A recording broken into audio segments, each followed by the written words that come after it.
Quiero pedir también para, no le diga que no se llega ahora aquí, pero para arreglar borchi que me será 3 días más grande, o 100 días más tanto, compañía, que está willing, porque no soube dan un second chance.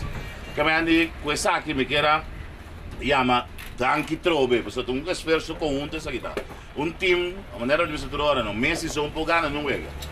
Ahora que el team hace un do bandije, até ahora não estou pensando que é bom do. Também de caso aqui o team hace um bom trabalho, a me queira, isso aqui palavra não bisa você marcha o tempo esforço. Agora em cada nessa aqui me queria mandar danke de coração. Nós está com procurar nos meses, nós está doando nos jovens, e de parte aqui nós saia é parte o Nancy, bem claro, a acercar me para aí passar acaba. Então foi na uma comissão, nós toma jovem, então te ave é jovem te, nós temos quase 4 anos que jovem aqui, que me dilante, se passa dilante. Zio a começar from scratch met Renato Bisa. E agora que Zio faz quase turcos de nossa companhia.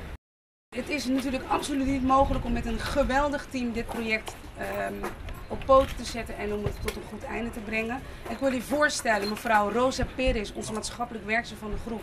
Zij is degene die sociaal-emotionele begeleiding geeft. Meneer Kleit is de werkmeester van de groep. Meneer Seintje, ook werkmeester, die werken erg hard aan de discipline.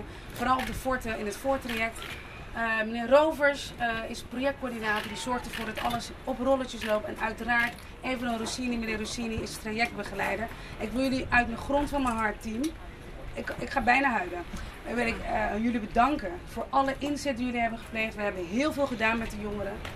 Veel huilen, veel gelachen, maar uiteindelijk staan de werkgevers er wel en iedereen is aanwezig. Bedankt voor jullie inzet en wij verwachten dat het nog groter mag worden de komende maanden.